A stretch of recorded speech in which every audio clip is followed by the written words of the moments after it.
எங்க அப்பா அம்மா செஞ்ச புண்ணியமோ என்னன்னு எனக்கு தெரியாது. ஏன்னா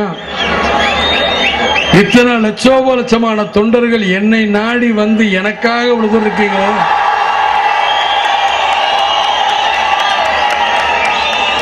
நிச்சயமா உங்களுக்கெல்லாம் நான் தலை வணங்குறேன். இனிமேவும் உங்களுக்காக தான் நான் இருப்பேன். நீங்க இல்லைன்னா என்னால் முடியாது. எனக்கு 2 கைகால் உடைஞ்ச மாதிரி தான் நினைப்பேன். உங்களை நான் எப்படி மறக்கிறது? மறக்கவே முடியாது.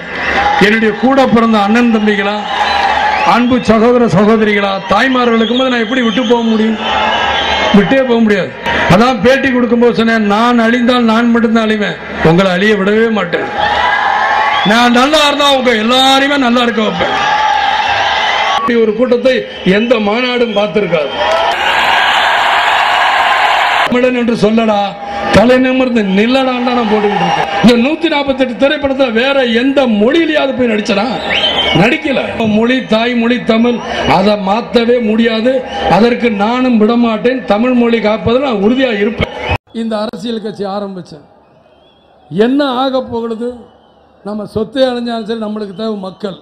இந்த மக்களுக்காக யாராவது ஒருத்தர் செத்துன்ற அதில் என்னுடைய பேர் இருக்கட்டுமே. அந்த ஒரே உரிமையில் தான் நான் மேலோட்டமாக ஏசியில் உட்காந்து மேலோட்டமாக இப்படியெல்லாம் மேடை பார்த்தவன் இல்லை.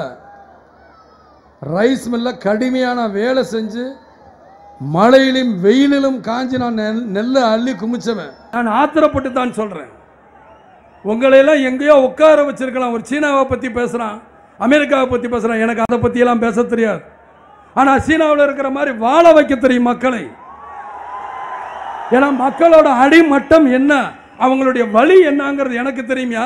அவங்களோட குடிசையில் உட்காந்து நான் தூங்கி இருக்கேன், சிம்னி விளக்கில் நான் படுத்தலாம் உருண்டிருக்கேங்கிறது யாரும் புரியாமல் இருக்கிறாங்க. இந்த வாதத்தை பார்த்து தான் நான் சொன்னேன், நான் வருவேன். ஏன் வெறி?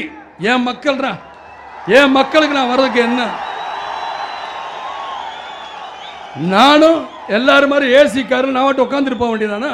நான் நடிச்சுட்டு போகிறேன், முதல்ல சம்பளம் கூட வாங்கியிருக்கலாம், இப்போ குறைச்சி வாங்கிட்டு போகிறேன். ஆக பணம் தானே, எனக்கு தேவையில்லை.